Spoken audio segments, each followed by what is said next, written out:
శిరీష గారు నమస్తే అండి.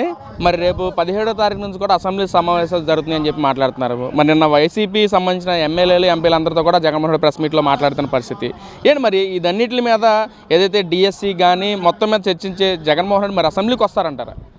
సవాల్ విసురుతున్నాం. జగన్మోహన్ రెడ్డి నిజంగా డిఎస్సిలో అవకతవకలు జరిగినాయంటే నువ్వు అసెంబ్లీకి వచ్చి నీ గళమెత్తు, అడుగు, విమర్శించు. నువ్వు రాలేదు అంటే డిఎస్సి క్రిస్టల్ క్లియర్గా ఉందని ప్రజలు తెలుసుకోవాలి.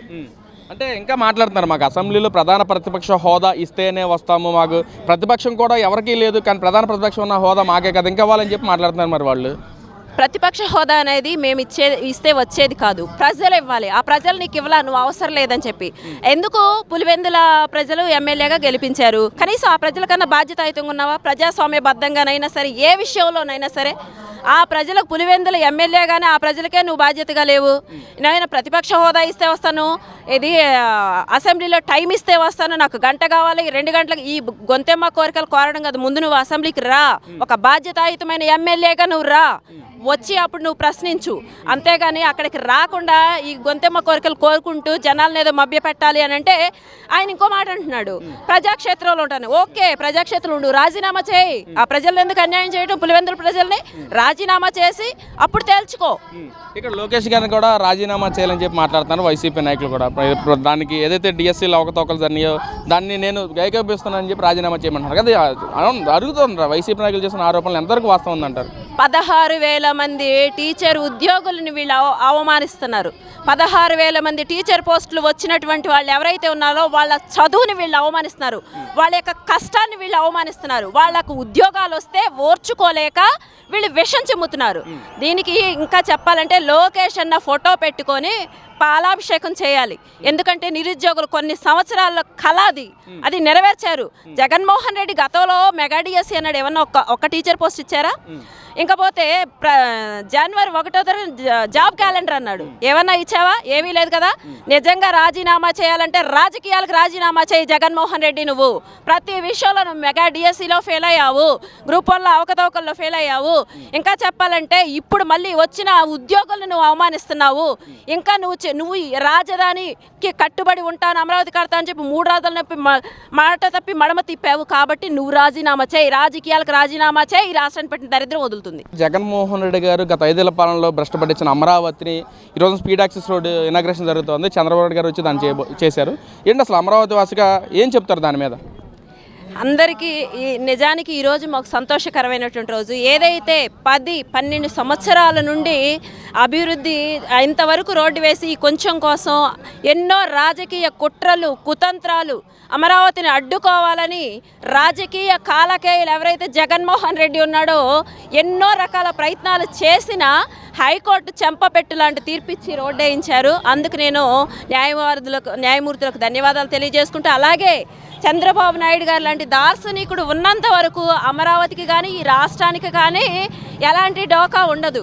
ఆ రోజు 5 సంవత్సరాల పాటు జగన్మోహన్ రెడ్డి మమ్మల్ని ఇబ్బంది పెడుతున్నా కానీ మేము ఇదే ధైర్యం, ఇదే మనోధైర్యం, అమరావతిని అంగుళం కూడా కదల్చలేవు జగన్మోహన్ రెడ్డి అండి. ఆ రోజు చెప్పాము, ఈ రోజు చెప్తున్నాము.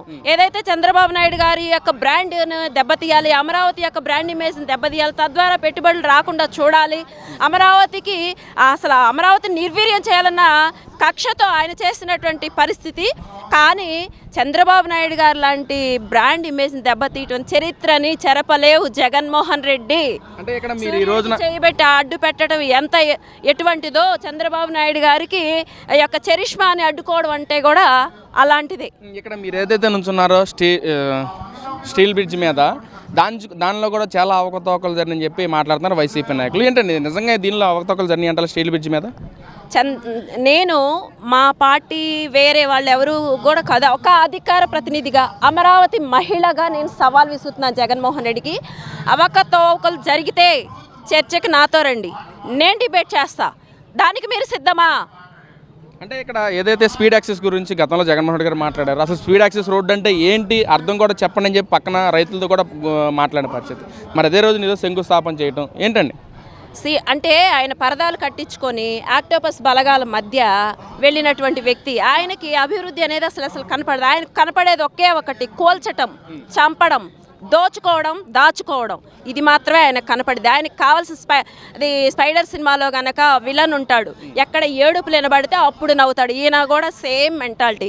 కాబట్టి జగన్మోహన్ రెడ్డి లాంటి వ్యక్తికి ఇలాంటి అభివృద్ధి ఎమ్మెల్యే ఎమ్మెల్సీ భవనాలు కానివ్వండి, 5% 10% కంప్లీట్ చేయాల్సినటువంటి భవనాల్ని నిరుపయోగంగా వచ్చి ప్రజాస్వామ్యాన్ని హేళన చేసినటువంటి పరిస్థితి జగన్మోహన్ రెడ్డిది. అయితే అదే ప్రాంతంలో అమరావతిని కంప్లీట్ చేస్తూ 28 ఎండింగ్ కల్లా రాష్ట్ర ప్రజలకు ఒక అద్భుతమైన నగరాన్ని కానుకగా ఇవ్వబోతున్నటువంటి దార్శనికమైనటువంటి మహోన్నతమైన వ్యక్తిత్వం చంద్రబాబు నాయుడు గారు. ఇదే అమరావతిలో కొన్ని వేల కోట్ల స్కాములు జరుగుతూ ఉన్నవి.